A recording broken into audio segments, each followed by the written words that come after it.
Hello. আমরা আজকে শুক্রাশয়ের কলাস্থানিক গঠন বা শুক্রাশয়ের আণবিক গঠন। শুক্রাশয়ের আণবিক গঠন অ্যাকচুয়ালি আমাদের 3 নম্বর চ্যাপ্টার, আমাদের ফার্স্ট ইউনিট যে আছে, ফার্স্ট ইউনিটের মধ্যে পুরো রিপ্রোডাকশন আছে। রিপ্রোডাকশনের মধ্যে প্রথম দুটো ইউনিট হচ্ছে উদ্ভিদ রিপ্রোডাকশন এবং 3 নম্বর ইউনিটটা হচ্ছে মানবদের রিপ্রোডাকশন, হিউম্যান রিপ্রোডাকশন, এবং লাস্টে যেটা আছে হিউম্যান রিপ্রোডাকশনের কিছু ডিজিজ আছে। তো আমরা প্রথমে আজকে যেটা পড়বো সেটা হচ্ছে হিউম্যান রিপ্রোডাকশন, মানে 3 নম্বর চ্যাপ্টার। 3 নম্বর চ্যাপ্টারটা আগে পড়ছে কারণ আমাদের কোশ্চেনের একটা নমুনা দেওয়া হয়েছে। সে কোশ্চেনের নমুনাতে আমাদের একটা 5 নম্বর বড় কোশ্চেন পাচ্ছি। সে 5 নম্বর বড় কোশ্চেনটা হচ্ছে শুক্রাশয়ের কলাস্থানিক গঠন, বা ওটাকেই বলে আমাদের শুক্রাশয়ের আণবিক গঠন। অ্যাকচুয়ালি শুক্রাশয়ের আণবিক গঠনটা আমাদের 5 মার্কসের জন্য এইচএসে এসে থাকে, অনেকবার এসেছেও। তাই জন্য আমরা ওই শুক্রাশয়ের আণবিক গঠন দিয়েই আজকে আমরা শুরু করছি। শুক্রাশয়ের আণবিক গঠনের আগে আমরা শুক্রাশয়ের একটু গঠন দেখে নেব, কারণ শুক্রাশয়ের গঠন দেখার পরেই আসলে আমরা শুক্রাশয়ের আণবিক গঠনটা ভালো করে বুঝতে পারব। তো তাই জন্য প্রথমে আমরা দেখব যে মানবদেহের জননতন্ত্রের মধ্যে মানবদেহের জননতন্ত্র দুটো ভাগে বিভক্ত। এক হচ্ছে পুংজননতন্ত্র, এক হচ্ছে স্ত্রী জননতন্ত্র। তো প্রথমে আমাদের আসছে পুংজননতন্ত্র।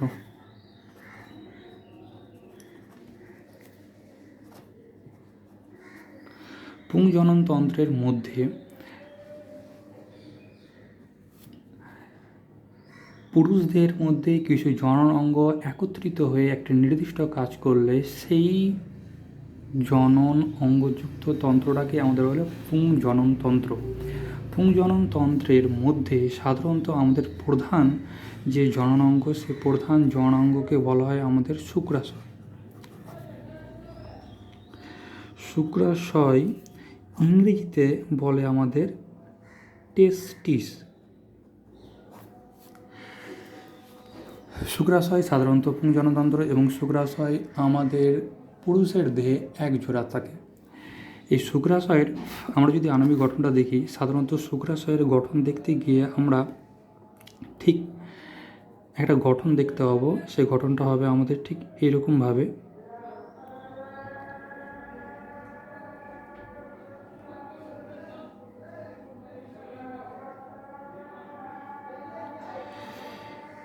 এটা ধরুন আমাদের দেহের মধ্যে শুক্রাশয়, এবং এই শুক্রাশয়টাকে যদি আমরা ডিসেকশন করি, কথার অর্থ হলো আমরা যদি প্রস্থ বরাবর ছেদ করি, তার ফলে ওর ভিতরে যে অংশগুলো আমরা দেখতে পাবো সেই অংশগুলো আমরা এখন দেখব। শুক্রাশয়ের মধ্যে সবথেকে বাইরে যে আবরক, সেই আবরকটার নাম হচ্ছে টিউনিকা অ্যালবুজিনিয়া।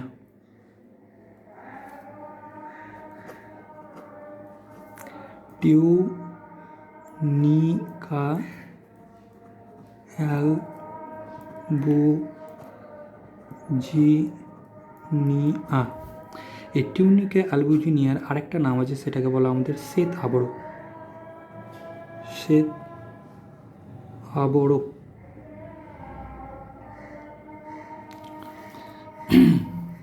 টিউনিকা অ্যালবুজিনিয়া এটা হচ্ছে শুক্রাশয়ের সবথেকে বাইরের আবরক বা সবথেকে বাইরের আবরক পর্দা।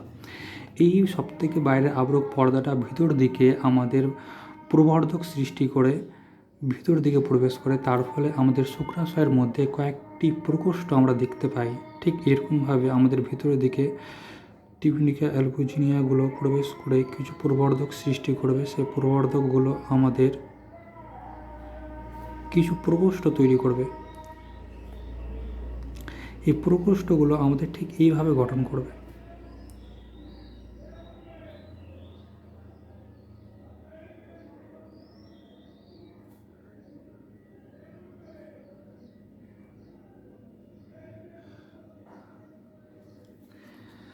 আমরা এখানে দেখতে পাচ্ছি যে এই টিউনিকা অ্যালবুজিনিয়া শুক্রাশয়ের সবথেকে বাইরের আবরক, যেটাকে শ্বেত আবরক বলছি, এবং শ্বেত আবরকগুলো আমাদের প্রবর্ধক তৈরি করে ভিতর দিকে প্রবেশ করে গিয়েছে। তার ফলে আমাদের কয়েকটি প্রকোষ্ঠ তৈরি হয়েছে। এখানে সাধারণত 1, 2, 3, 4টি প্রকোষ্ঠ তৈরি হয়েছে। একটি শুক্রাশয়ে সাধারণত 250 থেকে 300টি প্রকোষ্ঠ থাকে। এখানে আমাদের আঁকার জন্য 4টে কিংবা 5টি প্রকোষ্ঠ দেখাচ্ছি। এরকম করে আমাদের প্রকোষ্ঠ তৈরি হয় এবং এই প্রকোষ্ঠগুলোর ভিতরে আমাদের সাধারণত শুক্রাণু উৎপাদক নালিকাগুলি আমাদের সজ্জিত থাকে। শুক্রাণু উৎপাদক নালিকা কথার অর্থ হলো যে নালিকার মধ্যে শুক্রাণু উৎপাদন হবে সেই নালিকাগুলোকে বলা আমাদের শুক্রাণু উৎপাদক নালিকা। এই শুক্রাণু উৎপাদক নালিকাগুলি এই প্রকোষ্ঠর মধ্যে আমাদের সজ্জিত থাকবে ঠিক এইভাবে।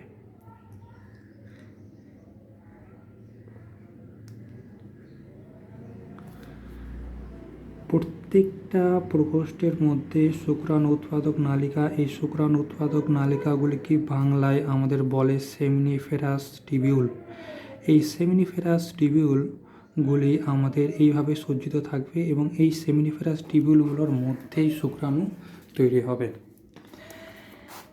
এই সেমিনিফেরাস টিবিউলগুলো সজ্জিত থাকার পর এই প্রত্যেক প্রকোষ্ঠ থেকে সেমিনিফেরাস নালিকাগুলি এইভাবে আমাদের বেরিয়ে আমাদের প্রত্যেকটা প্রকোষ্ঠ থেকে এসে আমাদের যুক্ত হবে। যুক্ত হওয়ার আগে যে অংশটুকু আমাদের স্ট্রেট অংশ দেখতে পাচ্ছি সেটার নাম হচ্ছে আমাদের রজ্জু নালিকা। এরপর এই অংশগুলো আমাদের একটা জালের মতন সৃষ্টি করে। এই জালের মতো যে সৃষ্টি করবে এই জালের মতন সৃষ্টি করা অংশটার নাম হচ্ছে রেটিটেস্টিস বা ঝালক নালিকা।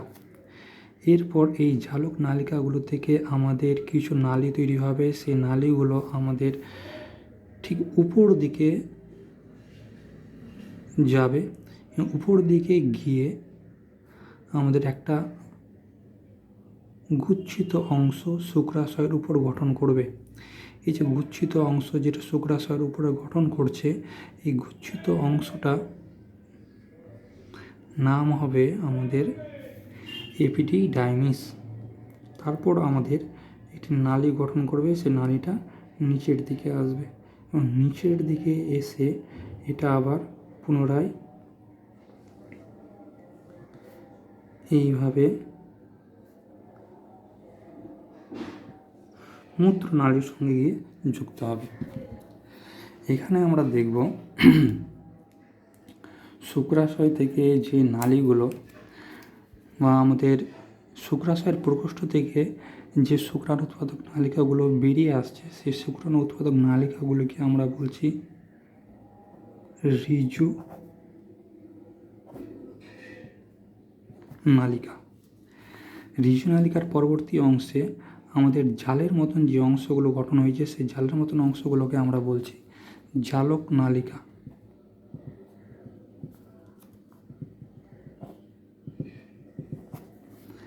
এবং ঝালক নালিকার পরবর্তী যে অংশটা উপর দিকে উঠে গেছে ওই নালিকাটাকে আমরা বলবো ভাসা ইফারেন্স।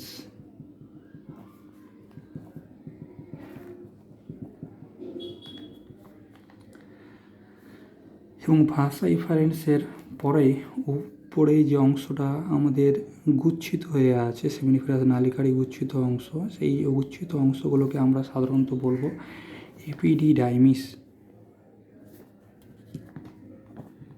এপিডিডাইমিস।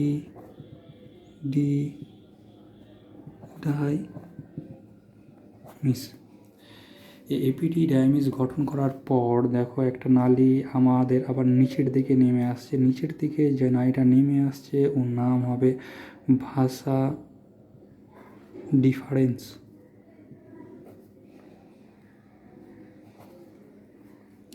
তো সাধারণত আমরা দেখলাম শুক্রাশয়ের সব থেকে বাইরে যে আবরক তার নাম হচ্ছে টিউবিনিকা অ্যালবুজিনিয়া। এই আবরকের পরবর্তী অংশ ভিতরের দিকে প্রবেশ করে গিয়ে এই শুক্রাশয় পুরো শুক্রাশয়টা কয়েকটা প্রকোষ্ঠের মধ্যে বিভক্ত করলো।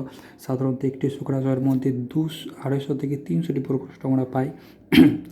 এরপর প্রত্যেকটি প্রকোষ্ঠের মধ্যে একটি নালী থাকে যে নালিকার নাম হচ্ছে শুক্রাণু উৎপাদক নালিকা। এই নালিকাগুলোকে বলে আমাদের শুক্রাণু উৎপাদক নালিকা। কথার অর্থ হলো এই নালিকাগুলির মধ্যে আমাদের শুক্রাণু তৈরি হয়, তার জন্য এটা বলে শুক্রাণু উৎপাদক নালিকা। এই শুক্রাণু উৎপাদক নালিকাকে ইংরেজিতে বলা আমাদের সেমিনিফেরাস টিবিউল। এই সেমিনিফেরাস টিবিউলগুলি প্রত্যেকটি প্রকোষ্ঠের মধ্যে সজ্জিত থাকে ঠিক এরকমভাবে।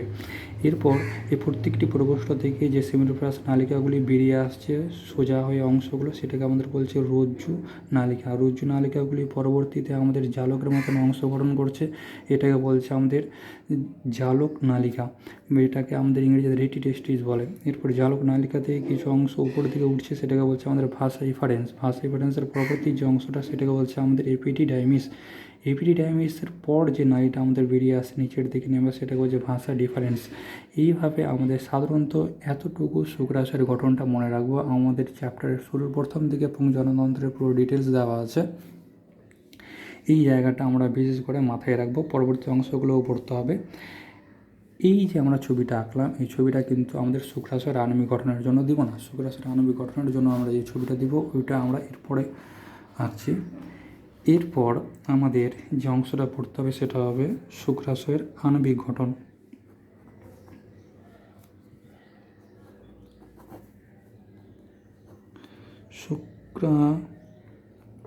শুক্রাশয়ের আণবিক গঠন। শুক্রাশয়ের আণবিক গঠনে আমরা এই ছবিটা দিব না, কারণ এই ছবিটা দেখলাম এরপর বইয়ের মধ্যে শুক্রাশয়ের আণবিক গঠনে যে ছবিটা দেওয়া আছে এর সঙ্গে তার অনেকটা মিল খুঁজে পাবো না। কেন সেটা এখনই বলছি।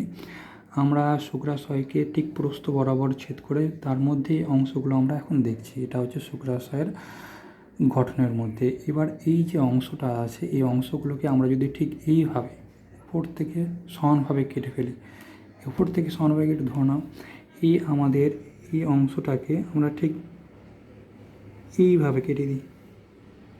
তার ফলে যে কোনো একটা প্রকোষ্ঠ ধরো, যে কোনো একটা প্রকোষ্ঠ ধরে যখন তোলার পর ওটাকে যদি ঘুরিয়ে দেখো, তাহলে মনে হবে এই যে নালিকাগুলি এদিক দিয়ে সোজা চলে গেছে।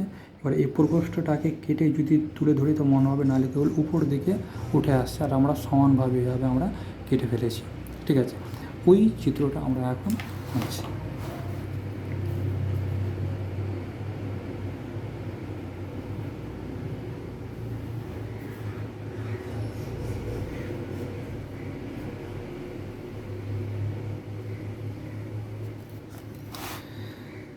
এই শুক্রাশয়ের যে কোনো একটা প্রকোষ্ঠ ঠিক এরকম লম্বাভাবে কেটে ধরে তুলে যদি আমরা সামনে থেকে দেখি, তাহলে মনে হবে কিছু শুক্রাণু উৎপাদক নালিকা যাদের আকৃতি গোল তারা উপর দিকে উঠে আসছিল এবং আমরা সমানভাবে কেটে দিয়েছি। তাই জন্য এখানে আমরা কিছু গোল নালীর মতন অংশ দেখাবো, ঠিক এরকমভাবে।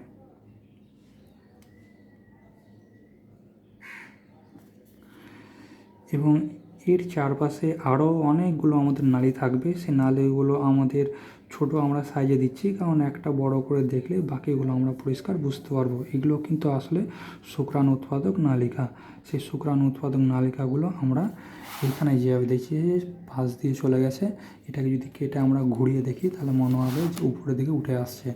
এটা করার জন্য এর ভিতরের যে আমরা অংশ বা আমাদের শুক্রাণু উৎপাদক নালিকার ভিতরের যে গঠন, সেই গঠনগুলো আমরা পরিষ্কার বুঝতে পারবো। এই এক একটা নালী হচ্ছে আমাদের শুক্রাণু উৎপাদক নালী। যেমন এটাকে আমরা লিখে দিচ্ছি শুক্রাণু উৎপাদক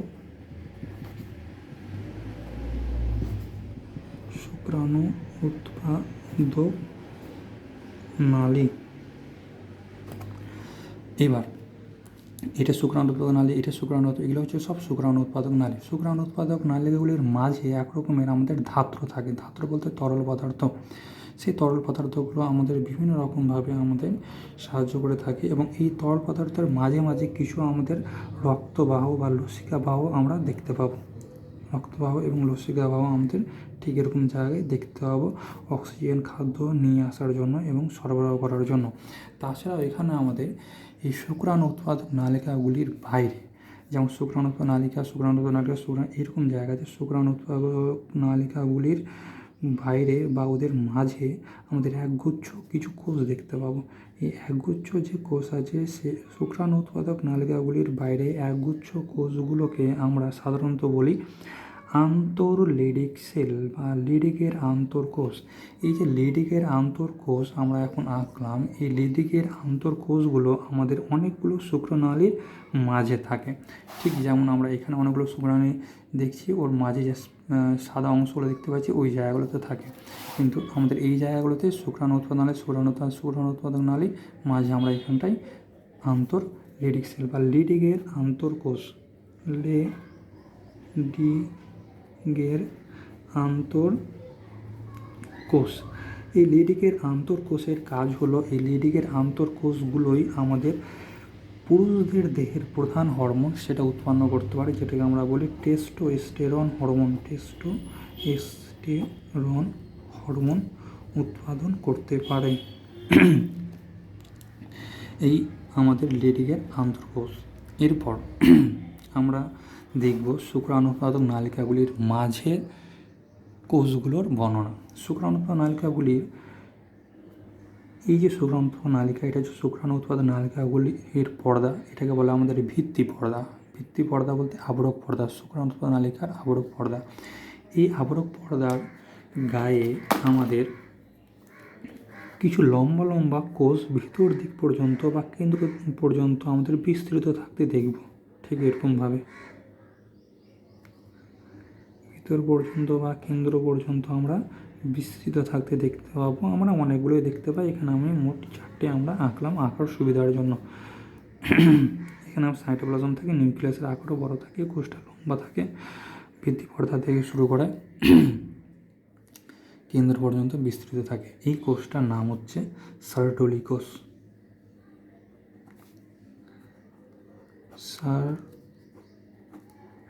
সার্টোলি কোষ। এই কোষটার কাজ হলো, এইখানে যে শুক্রাণু উৎপাদন হবে সেই শুক্রাণু উৎপাদনকারী কোষগুলোকে শুক্রাণু উৎপাদন করার জন্য পুষ্টি সরবরাহ করা, বা শুক্রাণু তৈরি হতে কোষগুলোকে পুষ্টি সরবরাহ করবে। এই সার্টোলি কোষ সাধারণত আকারে লম্বা এবং পোষক কোষ হিসাবে ধরা হয়। এইবার আমাদের কোষ পর্দার পরে একটা কোষের স্তর দেখতে পাবো, ঠিক চারদিকে গোল গোল করে।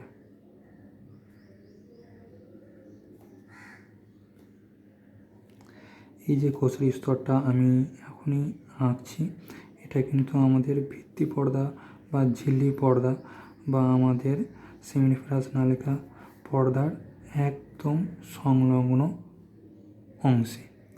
এই যে আমাদের কোষ, এই কোষটাকে আমাদের বলছে আদি শুক্রকোষ। আদি শুক্রকোষ বা স্পারমাটোগোনিয়া।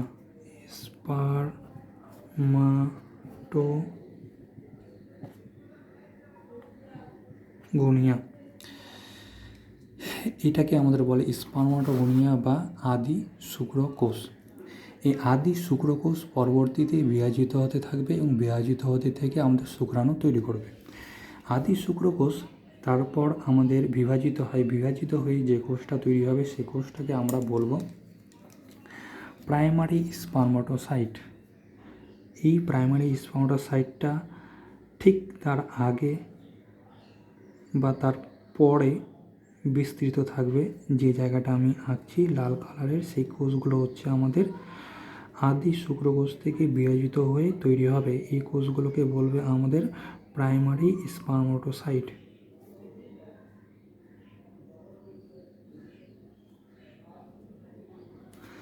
আদি শুক্রকোষ বিভাজিত হয়ে যে লাল কালারের কোষগুলো তৈরি করলো সেটাকে আমাদের বলছে প্রাইমারি স্পারমাটোসাইট। প্রাইমারি স্পারমাটোসাইটগুলো আমাদের আদি শুক্রকোষ থেকে তৈরি হয়, কিন্তু মাইটোসিস কোষ বিভাজন পদ্ধতির দ্বারা। এখনও মিওসিস শুরু হয়নি। এটাকে আমাদের বলে প্রাইমারি স্পারমাটোসাইট।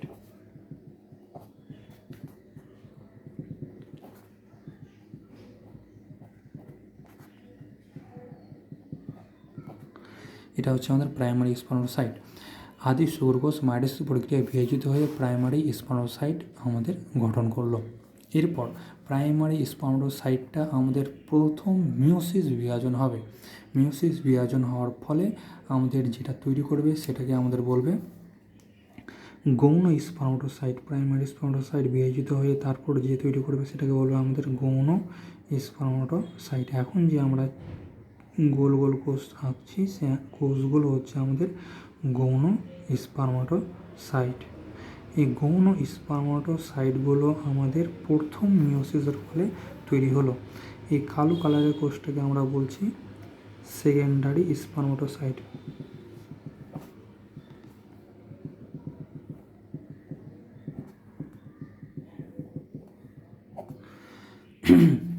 Secondary spermatocyte.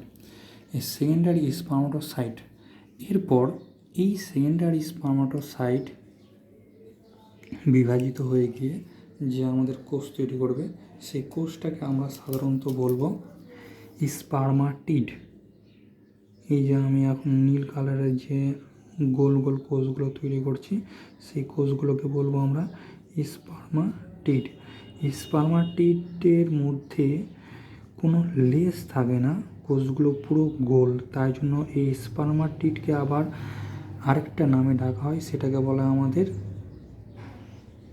বাংলায় বলি স্পার্মাটিডকে অপরিণত শুক্রাণু। এটা হচ্ছে স্পার্মাটিড। স্পার্মাটিড,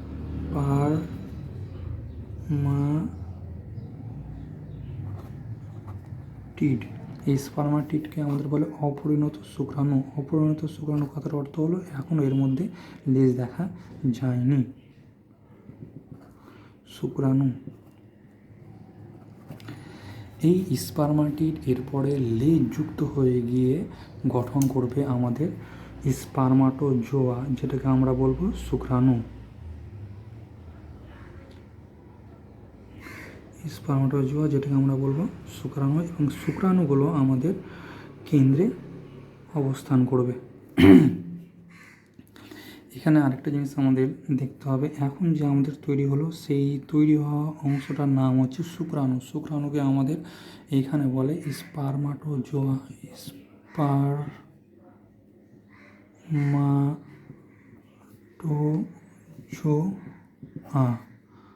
স্পার্মাটোজোয়া বা এটাকে বলে আমাদের শুক্রাণু। এই শুক্রাণুগুলো উৎপন্ন হয়ে একদম কেন্দ্রে আসবে। কেন্দ্রে আসবে কথার অর্থ হলো যে শুক্রাণু উৎপাদক নালিকা, শুক্রাণু উৎপাদক নালিকার একদম সেন্টারে আমাদের শুক্রাণুগুলো বা স্পার্মাটোজোয়াগুলো তৈরি হয়ে অবস্থান করবে।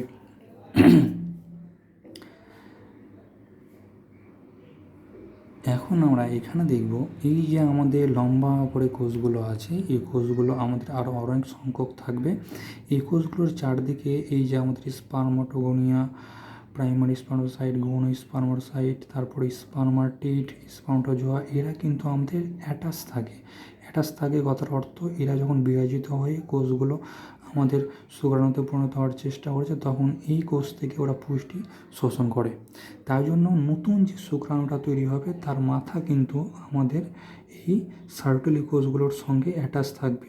অ্যাটাচ থাকার কারণ হলো ওরা ছোট থেকেই বা ওরা বিভাজন হওয়ার সময় থেকেই ওই কোষটা থেকে পুষ্টি সরবরাহ করে, এবং যখন একদম পরিণত শুক্রাণু হয়ে যাবে তখন এই সার্টলি কোষগুলো থেকে ওরা অপসারিত হবে বা ডিটাচ হয়ে যাবে। তখন ওই অপসারিত বা আমাদের স্পর্শিত অংশ থেকে যখন অপসারিত হয়ে যাবে তখন ওই সময়টাকে বলছে আমাদের স্পারমিয়েশন।